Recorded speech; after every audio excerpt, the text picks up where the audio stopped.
This evening, we're out at Ridge Votech Center for the Florida Trucking Association Rodeo. It promises to be an interesting program, so stay tuned. Right now, we're talking with Randy Beasley. He is chairman of this rodeo out here at Ridge Tech Vocational School. And what exactly is going on here today? Dan, we've got a truck rodeo going on, and we have 6 type classes of drivers who is competing. We have 29 drivers competing.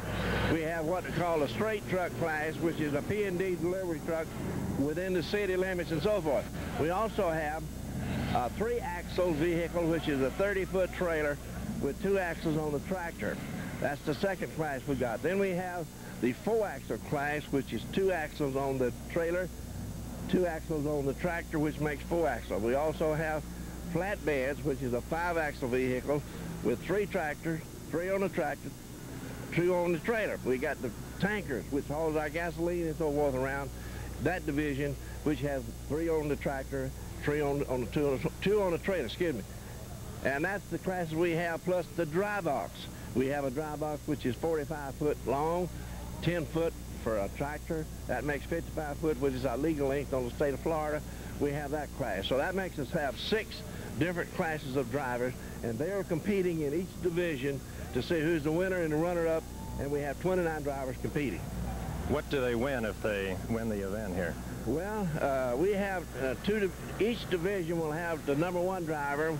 We score by points, and he'll drive in his division. The high point man in his division will get a nice big trophy, nearly 3 foot high. The runner-up will get one just a little smaller than that, about 5 or 6 inches smaller.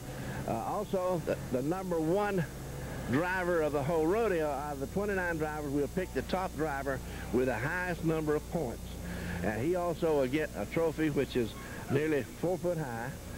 He'll also get a 21-inch color TV to take home with him. He will also represent the state of Florida at Indianapolis this coming August as our top driver in the state of Florida. And he will compete in Indianapolis in the United States Rodeo. Now, have you had this rodeo before? No, Dan. For 30 years, this has been lying idle. And no one has really got the guts to, let's say, we're going to have a rodeo. The Safety Council decided this was the year. We got people to donate a little money, and that's why we're here, and we're going to have the rodeo, and this is going to be the annual event from now on. And tell us a little bit about the council itself. Dan, the council was formed simply because of the image of the truckers out on the highway. You and I know that we got good truck drivers, we got bad truck drivers. But we in the Safety Council feel like even though we work for different companies, that we have the same thing in common, and we try to strive to make sure that our drivers are driving like gentlemen on the highway. Many, many years ago, a truck driver, all the people that was stranded inside the highway would have a truck driver stop than anybody. They could depend on them to get safely, get them where he's going. Not so anymore. Our truck drivers, his image has been way down, and we're trying to upgrade this thing by meeting every 2 months, discussing our problems and what we're having out on the highway.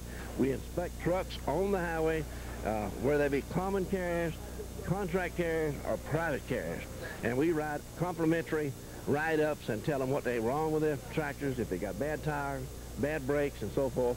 And if they're bad enough, we have usually DOT men or PSC men with us that we can put them out of service at that point. Now, from time to time, we'll see a news story about a truck that unfortunately turns over when they're going around some sort of curve and their load shifts. Can you give us some idea about what can be done about that, if anything, in taking a turn with the load shifting?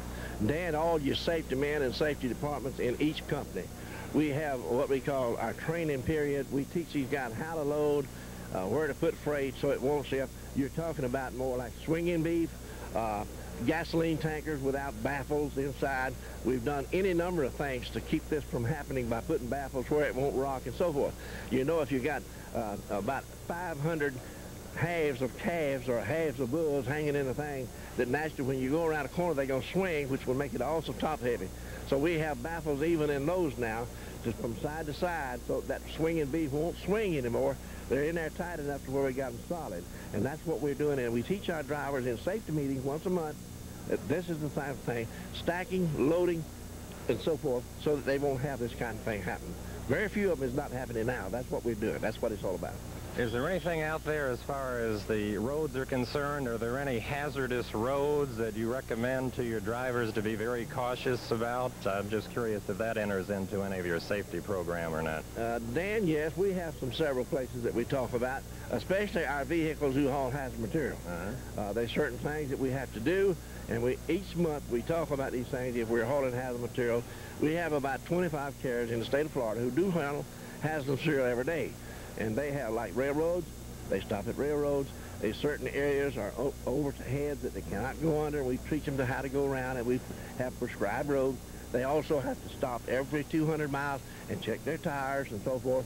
That truck can never be left unattended. That driver has to be with it at all times, never more than 50 foot away and so forth. And we teach these drivers that. And most of your drivers, you find with certified carriers, they won't have this problem. Do you yourself drive a truck? Yes, Dan. Most of these safety people that you'll find that we were once truck drivers, and we got either a little fat or we got a little old to handle this vehicle. They made us safety directors, and that's what we're all about. In a way, maybe your load shifted a little bit over the years? My load has definitely shifted. Thank you so much, Randy Beasley, chairman of this event. Let's go to the #1 man over the whole thing, scoring 328.5 points. From Smalley Transportation, Willie Kimbrough.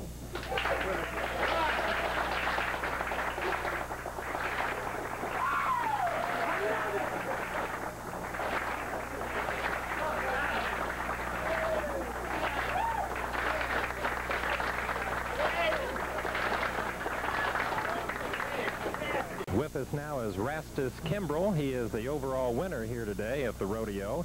Give us some background about yourself as a driver, how long you've been driving, and where you're from. I'm from Tampa, and I've been driving about 26 years. Driving trucks is part of my life. I don't think no more of that and getting in than you do with your car. And you're an owner, operator, and you lease to whom? I lease to Smalley Transportation out of Tampa. They have a terminal in their home office also in Tampa, and I lease to them. I've been with them for 6 years. And have you ever participated in a rodeo like this before? Never. I've never have been in a rodeo and never seen this course, and never even seen the truck that I've driven before until today. And I try to take pride in my driving. I like to think that I'm a professional. I think driving to me is like you would get in your car, like I said, and when I'm out there I try to look at different points and watch other people's mistakes and try to benefit myself. Okay, thank you so much. Rastus Kimbrough, winner of today's rodeo. With us right now is Nancy Hendricks. She's from Stark. And how long have you been driving, Nancy? Oh, a little over 5 years now. And you have won second place here in the flatbed tractor trailer division. Congratulations on that. You got a pretty trophy there. Have you ever entered a rodeo before? No, I haven't. So this is a first for you. Yes. Well, congratulations, especially since it's your first time around. What did you used to do before you started driving trucks, Nancy? I ran a cash register for civil service.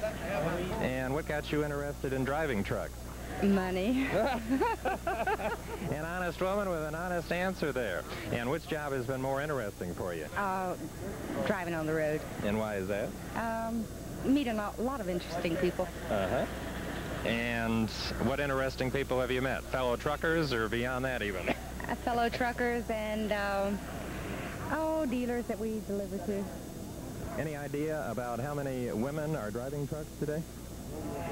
No, I have no idea. I wouldn't have any guess. When you stop in that proverbial truck stop, do you ever run into any other women truckers? Not too often. Usually I'm taken as wife of one of the drivers. And you get a lot of attention from your fellow male truckers? Oh, well, naturally. Do you like that? I love it. How tall are you? I'm 5'2". Okay, is there any trouble with being that size and driving a big rig? Not if you get everything adjusted right. And I guess you do that ahead of time. Well, I try, but I didn't do too good today. Has anything unusual ever happened to you on the road? Oh, a lot of things. A lot of things.